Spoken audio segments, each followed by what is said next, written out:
आज हम लोग जीव विज्ञान का चैप्टर 1 को पढ़ने वाले हैं। देखेंगे यहाँ पे प्रकाश संश्लेषण का स्थान।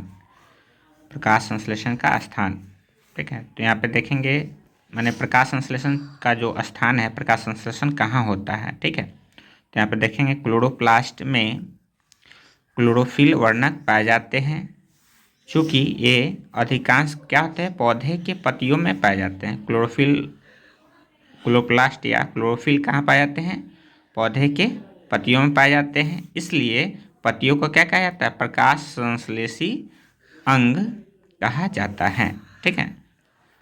तो प्रकाश संश्लेषण जो होता है कहाँ होता है, पौधे के पत्तियों में, क्योंकि क्लोरोफिल वर्णक कहाँ पाया जाता है, पत्तियों में, ठीक है। यहाँ पे देखेंगे इसको, ठीक है।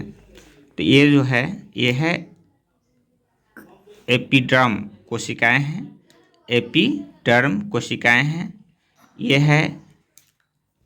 ये है क्लोरोप्लास्ट है। ये सब जो है क्लोरोप्लास्ट है। यहाँ पे है ये रक्षक कोशिकाएं हैं, ये जो है रक्षक कोशिकाएं हैं। और ये बंद स्टोमा है, और यहाँ पे खुला हुआ स्टोमा, यहाँ पे खुला हुआ स्टोमा है, ठीक है। तो ये पत्तियों में पाया जाता है, ठीक है। और पत्तियों में ही प्रकाश संश्लेषण की प्रक्रिया होती है। पत्तियों में ही क्या होता है, प्रकाश संश्लेषण की प्रक्रिया होती है। देखेंगे आप, प्रकाश संश्लेषण प्रक्रिया के लिए आवश्यक पदार्थ यानी घटक आवश्यक पदार्थ क्या क्या है। तो प्रकाश संश्लेषण के लिए 4 पदार्थों की क्या होती है, आवश्यकता होती है।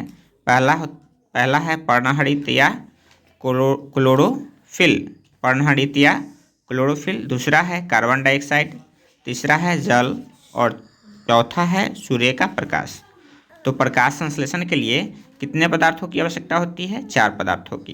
पहला है पर्णहरित या क्लोरोफिल, दूसरा कार्बन डाइऑक्साइड, तीसरा जल, और चौथा सूर्य का प्रकाश। तो इस चारों पदार्थों को कर करके क्या होता है, प्रकाश संश्लेषण की प्रक्रिया होती है, ठीक है। प्रकाश संश्लेषण में इस 4 पदार्थों की आवश्यकता होता है। तो इसमें 1 नंबर देखेंगे पर्णहरित या क्लोरोफिल। पर्णहरित या क्लोरोफिल प्रकाश संश्लेषण प्रक्रम केवल क्लोरोफिल की मौजूदगी में ही क्या है, संभव है। प्रकाश संश्लेषण की जो प्रक्रिया है केवल क्लोरोफिल की उपस्थिति में ही संभव है, ठीक है। चूँकि क्लोरोफिल वास्तविक अणु है जिसके द्वारा प्रकाश संश्लेषण की प्रक्रिया क्या होती है, संपन्न होती है। अतः क्लोरोफिल अणुओं को क्या कहते हैं, प्रकाश संश्लेषी इकाई कहते हैं, प्रकाश संश्लेषी इकाई कहते हैं, ठीक है।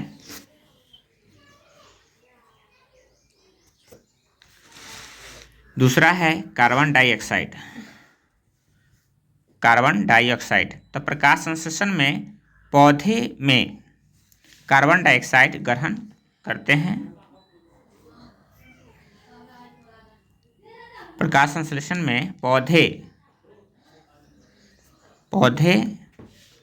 कार्बन डाइऑक्साइड ग्रहण करते हैं और ऑक्सीजन क्या करते हैं, छोड़ते हैं। पौधा जो है प्रकाश संश्लेषण के लिए क्या करता है, कार्बन डाइऑक्साइड को ग्रहण करता है और ऑक्सीजन को छोड़ता है। पौधे इस आवश्यक CO2 यानी कार्बन डाइऑक्साइड को अपने कहाँ से लेता है, वातावरण से प्राप्त करता है। CO2 को कहाँ से प्राप्त करता है, अपने वातावरण से प्राप्त करता है। CO2 का सबसे बड़ा भंडार क्या है, वायुमंडल है। वायुमंडल से ही CO2 को प्राप्त करता है। तीसरा है जल। पौधे अपने भोजन का अधिकांश भाग जल से प्राप्त करते हैं। पौधा जो है अधिकांश भाग किससे प्राप्त करता है, पौधे अपने भोजन का अधिकांश भाग किससे प्राप्त करता है? जल से प्राप्त करता है तथा जल के ही कारण उनमें वृद्धि होती है। जल के ही कारण क्या होती है? उनमें वृद्धि होती है। प्रकाश संश्लेषण के लिए यह एक अनिवार्य घटक है। प्रकाश संश्लेषण के लिए जल जो है अनिवार्य घटक है।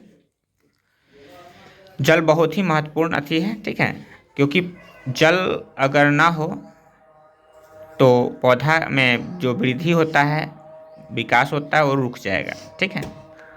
इसलिए जल को आवश्यक और अनिवार्य घटक माना गया है, ठीक है। अब है सूर्य का प्रकाश। सूर्य का प्रकाश हरित पौधे में पाए जाने वाले हरित लवकों में मौजूद क्लोरोफिल ही सूर्य प्रकाश में मौजूद सौर ऊर्जा या विकिरण ऊर्जा को क्या करता है? ट्रैप्ड कर सकते हैं एवं उसे रासायनिक ऊर्जा में बदलकर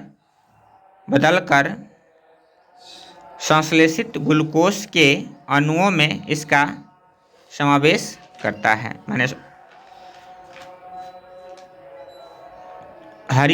हरित पौधे में पाए जाने वाले हरित लवकों में मौजूद क्लोरोफिल ही क्या करता है?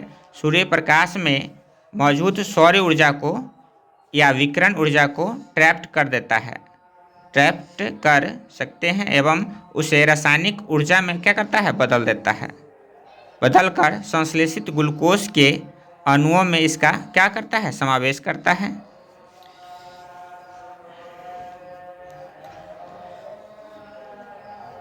प्रकाश अभिक्रिया किसे कहते हैं? तो देखेंगे यहाँ पे प्रकाश अभिक्रिया, लाइट रिएक्शन को, प्रकाश की उपस्थिति में होने वाले अभिक्रिया को क्या कहते हैं? प्रकाश अभिक्रिया कहते हैं।